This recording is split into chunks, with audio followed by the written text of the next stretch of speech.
Right. So this is Kenny Santos out of Toronto, Canada for KennySantos.com. Do you want to know how to increase your vibration?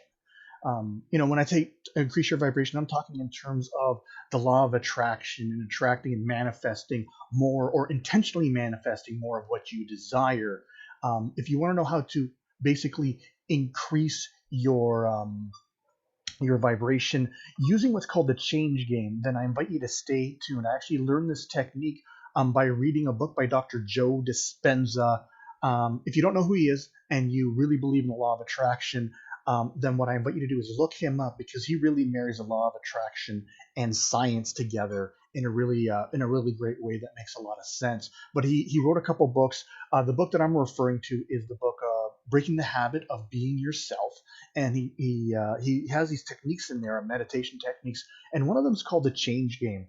And basically, what's important to remember, and I'm just going to kind of refresh here, is that we want to keep ourselves in a higher vibration, our highest kind of base vibration. We should be happy, and because when we have a higher vibration, what will tend to happen is we tend to attract more of the things that we want, that we desire in our life. And if we have a lower vibration, if we don't feel good, basically a high vibration we feel good, low vibration we don't feel as good. I mean, that's it in a nutshell. And when we don't feel good, we lose productivity. We're just not as productive. When we don't feel good, we attract less desirable circumstances and things into our life. When we don't feel good, people can sense that there's something wrong with us. Even though we might be acting good and might be smiling, they sense, just like a dog can sense fear, people can sense that there's something wrong and they do not like it.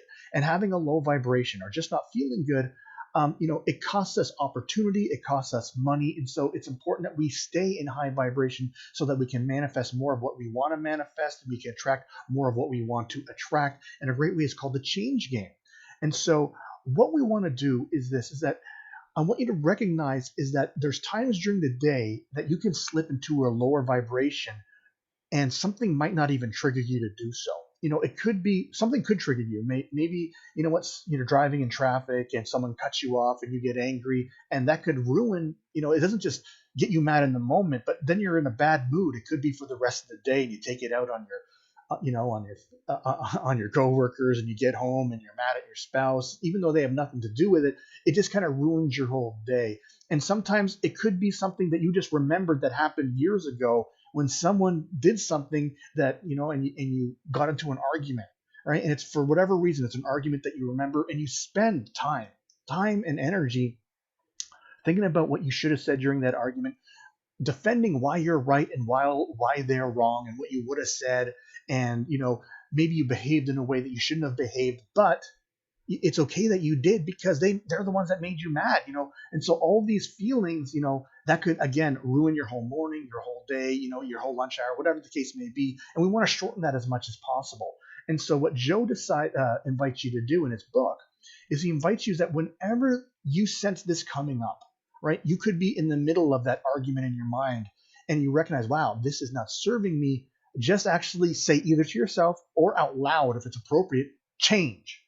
Just say change. And I like to follow it up with like a little affirmation, right? And so you might say change and then recognize is that this pattern of behavior is not serving you. It is not loving you. And it is preventing you from existing at a higher vibration. All right. And so, hold on a second here. So I had to go there for a second. I thought I heard something off camera. Anyway, I can't remember exactly where I was. But whenever you feel that coming up, whether it's something that's been triggered or whether it's something of an argument that you remember from, it could be years ago or just yesterday, recognize, first of all, it's not serving you. All right. And so why is it not serving you? Because you don't feel good. And when you don't feel good, all those bad things happen.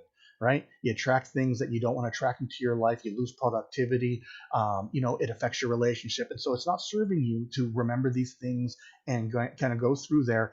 And also recognize that it's an addictive behavior because there's chemicals that is released by your endocrine system that kind of go out there that you kind of get used to. And so if you're used to feeling bad like this, you're used to rehearsing these things in your mind, then it becomes a habit and it's like a downward spiral. So we want to stop that when we can. All right. And just like I said before, when you feel that coming, whether it's you feel it at the beginning, say, oh, wow, I'm starting to get angry here. I'm starting to feel low. Just say out loud or to yourself, whatever's appropriate, change. And then I like to get myself in a higher vibration by saying a little affirmation. The affirmation that I might pick is life is rigged in my favor. Change, life is rigged in my favor. Meaning, like, you know what? Something bad did happen, but maybe it's rigged in my favor. Maybe it happened and it's for my greater good. For whatever reason. I don't know why it's for my greater good right now. Maybe I'll never find out why it's for my greater good. Maybe I will, but it is for my greater good. But it doesn't serve me to think about these bad thoughts anymore. And so I hope this helps you, because I have been using this technique now. I don't know, I'd say for about the last 2.5 weeks. And what's nice is that I am noticing more when I get into these low frequency moods and these low vibrations. And, if I did before, I would just kind of go out throughout my day and just kind of hope it goes away. But now I'm noticing them more, and now I am addressing them more. I say change, and I do my best to get myself out of these low frequency vibrations so that I can attract more and manifest more of what I want in my life. So, to some of you, this may seem hokey and kind of like weird, but to some of us, it really makes a lot of sense. And if you're one of those people where it makes a lot of sense, I invite you to use this. And if it doesn't make sense to you, then you know what? Throw it out, man. You don't have to listen to it. But I do know that it works for me. It helps me feel a lot better. So I trust you got some great value out of this. Again, I invite you to like, subscribe, share, comment. If you want to see more videos like this, go for my blog. It's kennysantos.com. You can even put your name and email in, and you're going to get an awesome audio and grow in your business. Now remember this, every day, multiple times a day, the universe sends us miracles. We only got to do two things about that. We got to recognize those miracles. And then, of course, my favorite part, we get to accept those miracles. All right, take care and create a great day.